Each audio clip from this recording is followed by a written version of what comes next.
Since and for, ये दोनों ही शब्द बड़े कॉमनली यूज्ड होते हैं और कॉमनली कंफ्यूज हो जाते हैं लोग इनके बारे में, बिकॉज इनका सही अंतर नहीं मालूम होता है। एक बहुत सिंपल सा रूल होता है इनको यूज़ करने के लिए, सिंस और फॉर दोनों ही कंजंक्शंस हम लोग काफ़ी कॉमनली यूज़ करते हैं, तो इनके बारे में हमें मालूम होना, और दोनों टाइम रिलेटेड होते हैं।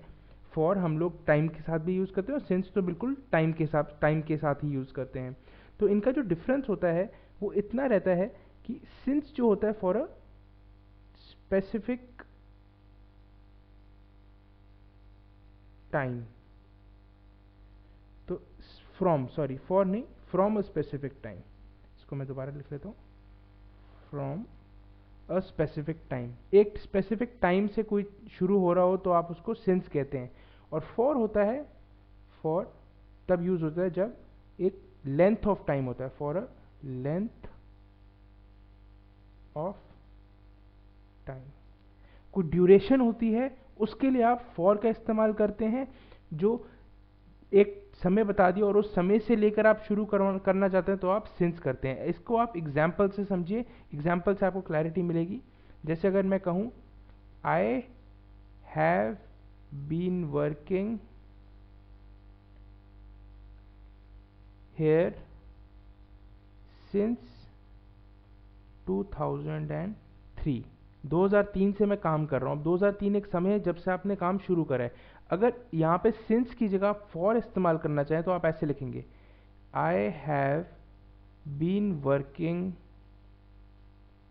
हेयर, अब यहाँ सिंस की जगह आप फॉर लगाएंगे, और कब लगाएंगे आगे अगर आप ऐसा लिखना चाहते हैं। अब 2003 से आज 2013 में 10 साल हो गए हैं, so for 10 years, I have been working here since 2003 and I have been working here for 10 years।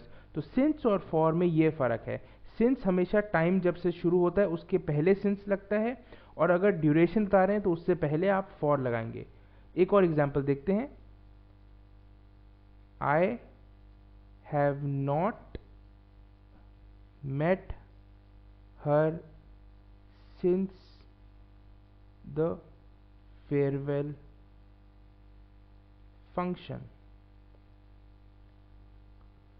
अब आप सिंस बता रहे हैं जब फेयरवेल, आपने टाइम भी नहीं बताया लेकिन कह रहे हैं एक फंक्शन हुआ था उस टाइम से आपने नहीं मिला, तो आप फॉर अगर इसी सेंटेंस में लिखना चाहेंगे तो आप कैसे लिखेंगे, I have not met her for a long time. तो अब फेयरवेल फंक्शन काफ़ी समय पहले था, अगर थोड़ा ही समय हुआ है फॉर सम टाइम लिख सकते हैं, I have not met her for some time, तो आपने काफ़ी देर से नहीं मिला।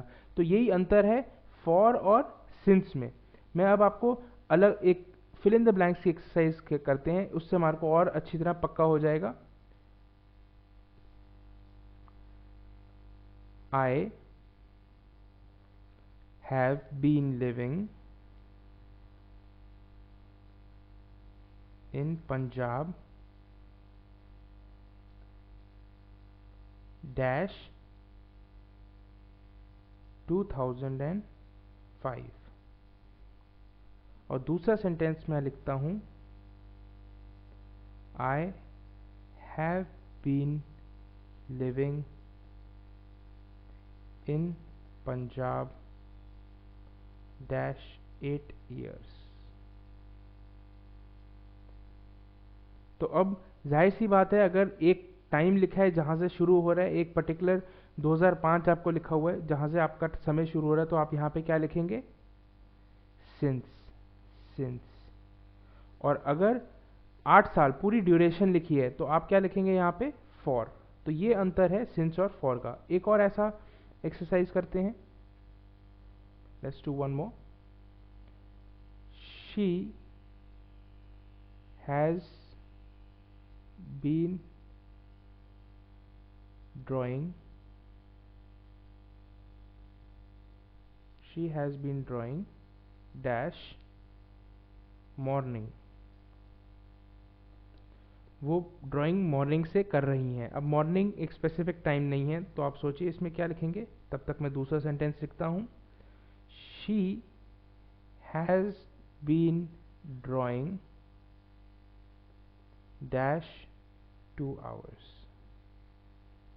अब 2 घंटे एक ड्यूरेशन है, हमें पता लग गया ड्यूरेशन है, तो ऑब्वियसली उससे पहले क्या लगेगा, फॉर। मॉर्निंग से पहले, मॉर्निंग से समय शुरू होता है, तो आप क्या लगाएंगे यहाँ पे, सिंस। तो ये अंतर है फॉर और सिंस का, इसमें भूलिएगा नहीं। फॉर हमेशा ड्यूरेशन के लिए यूज होता है, लेंथ ऑफ टाइम, ड्यूरेशन, जब से समय शुरू हुआ है अगर वो बताना है तो हम सिंस का इस्तेमाल करेंगे। अगर पूरी ड्यूरेशन जो आप बता रहे हैं उसके लिए आप फॉर का इस्तेमाल करेंगे।